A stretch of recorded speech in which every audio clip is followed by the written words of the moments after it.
Aujourd'hui, je vous propose de faire une petite trousse. Pour donner de la profondeur à la pochette, il y a 2 grandes pinces de chaque côté, devant et évidemment derrière. Un bouton pression tient le rabat en place et en haut de la pochette, vous trouverez une fermeture à glissière. De chaque côté aussi, des extensions de propreté. Dans cette vidéo, je vous donne la technique de montage et plein de conseils. Voici toutes les fournitures dont vous aurez besoin pour réaliser cette petite pochette. Commençons par les 2 poches, pliez-les dans le sens de la hauteur. Le pli est en haut. Faites ensuite une couture à 5 mm du bord sur les 3 côtés, mais laissez dans la base une ouverture de 8 cm. Enlevez de l'épaisseur dans les 4 coins. Retournez sur l'endroit. Pour marquer le haut de la poche, pourquoi ne pas faire un point fantaisie?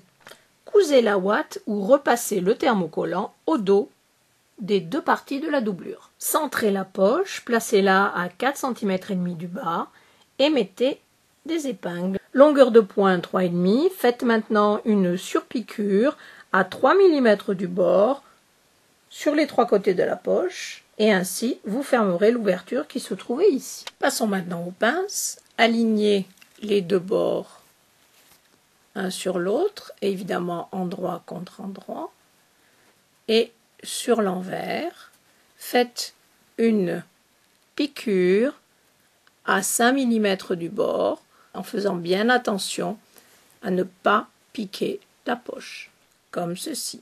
Dans la partie en vinyle, mettez des pinces. Voilà à quoi ressemble la pince dans le vinyle. Dans la fermeture à glissière, du côté où il y a le curseur ou la tirette, faites des points d'arrêt juste au-dessus des griffes. Ceci est l'endroit de la doublure. Faites dépasser l'extrémité de la fermeture à glissière de 2 cm. Prenez la fermeture à glissière en sandwich, endroit contre endroit, alignez les bords et ici, faites une piqûre. Voici la piqûre. Coupez ensuite tout ce qui dépasse.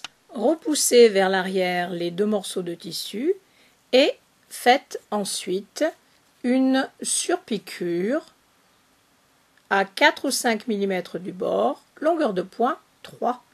Égalisez les extensions de chaque côté pour qu'elles soient de la même largeur que la fermeture à glissière. Pliez en 2 chaque partie de la pochette et découpez aussi une petite encoche. Pour l'option dragonne, prenez donc le morceau de toile cirée et pliez-le en 4.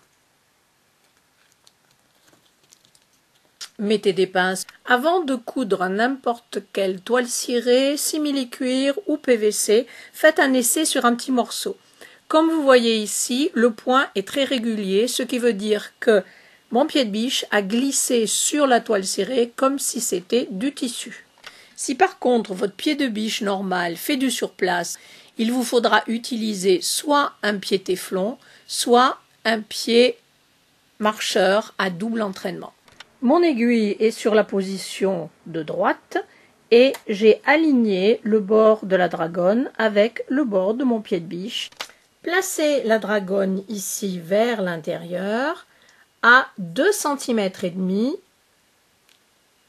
du haut de la pochette et faufilez en place à l'intérieur de la marge de couture.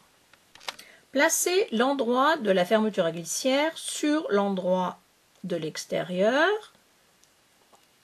Mettez donc la fermeture à l'envers.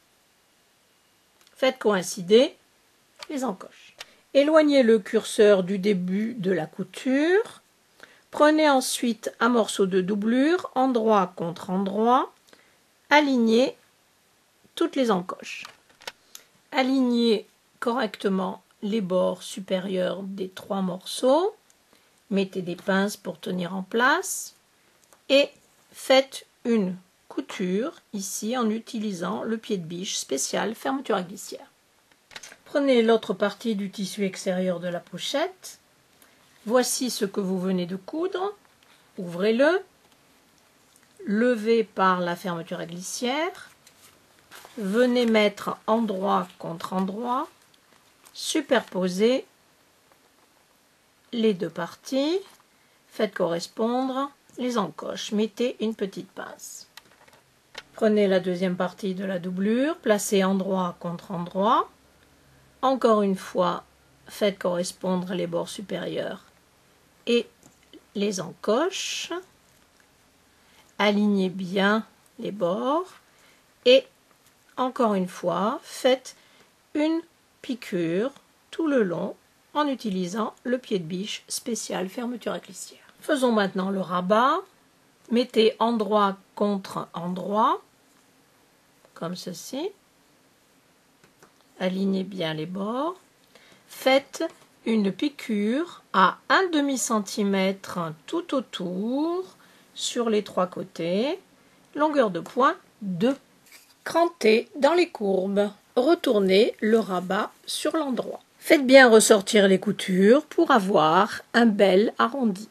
Faites ensuite une surpiqûre à 5 mm du bord, longueur de point 3,5. Sur le haut, faites une faufilure, longueur de point 5 à 2 ou 3 mm du bord pour bien garder les deux côtés du rabat ensemble. Pliez le haut du rabat en deux et marquez le milieu avec une épingle. Prenez l'autre partie de la pochette et placez dessus le rabat endroit contre endroit. Faites coïncider l'encoche et l'épingle et mettez des pinces. Voici ce qui a été cousu tout à l'heure. Ouvrez-le, levez par la fermeture à glissière, placez endroit contre endroit, faites coïncider les bords supérieurs et les encoches. Deuxième côté de la doublure, endroit contre endroit, faites coïncider encoche et bord supérieur, mettez les pinces. Avec le pied de biche fermeture à glissière, cousez maintenant ce bord. Mais faites attention, vous avez une couche, 2 couches, 3 couches et 4 couches. Allez-y doucement en faisant bien attention que toutes ces couches soient bien prises dans la couture. Ouvrez votre pochette et mettez-la sur l'endroit. Fermez la fermeture à glissière pour le moment et de chaque côté, mettez un morceau de tissu extérieur et un morceau de doublure. Écartez autant que possible de chaque côté. Commençons par surpiquer ce côté. Donc tirez bien et faites une surpiqûre à 1/2 cm du bord, longueur de point 4. Posez le rabat maintenant sur l'autre côté et faites ici une surpiqûre comme tout à l'heure. Voilà ce que ça donne. Coupez les extrémités des extensions. Ouvrez la fermeture à glissière. Placez d'un côté les deux parties du tissu extérieur et de l'autre les deux parties de la doublure. Faites coïncider les coutures des pinces précisément. Et comme vous voyez, d'un côté, j'ai poussé la couture vers la gauche et de l'autre, j'ai poussé vers la droite pour éviter trop d'épaisseur lors de la couture. Mettez une pince pour tenir. Au niveau de la fermeture à glissière, donc ici, sur le côté tissu extérieur, vous allez pousser l'extension et faire coïncider ces deux coutures ici. Mettez une pince. Il faut arriver à avoir ceci. Faites aussi coïncider les coutures des pinces dans la doublure. Laissez une ouverture de 10 cm dans la base de la pochette et faites une couture tout autour à 1 cm, longueur de point 2,5 comme d'habitude. Crantez les 4 arrondis. Retournez la pochette sur l'endroit. Je ferme toujours les ouvertures en faisant un point à la main qui s'appelle le point d'échelle. Vous voyez pourquoi. J'ai fait une courte vidéo dans laquelle j'explique comment faire ce point invisible qui est très utile et qui a une très jolie finition. Je vous mettrai le lien dans la boîte de description en dessous de cette vidéo. Poussez la doublure à l'intérieur et donnez une jolie forme à votre petite pochette. En alignant bien les pinces, vous voyez qu'on arrive à avoir dans le bas de la pochette une jolie croix. Sur le rabat, placez le bouton pression à 2 cm du bord inférieur et à 8 cm et demi des bords latéraux. En vous aidant du rabat, positionnez la deuxième partie du bouton pression. Cette petite trousse est maintenant finie. En voici une deuxième. Vous voyez que je me suis un petit peu amusée avec les couleurs. Celle-ci a une fermeture à glissière rouge. J'espère que cette vidéo vous a plu et je vous dis à bientôt. Au revoir.